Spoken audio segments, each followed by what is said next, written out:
and the monkeys. One day, our capseller was taking rest under the tree. Soon he fell asleep. He had cap on his head. He kept the basket of caps beside him. There were monkeys on the tree. They saw the capseller and the caps. They came down. They took up the caps and put them on their head. When the capseller woke up, he found the caps were missing. When he looked up, he found the monkeys had cap on their head. The capseller had an idea. He knew the monkeys copied others.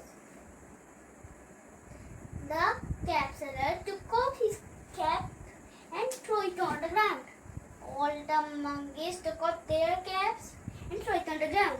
The capseller took all his caps and went away. Moral: always use your common sense.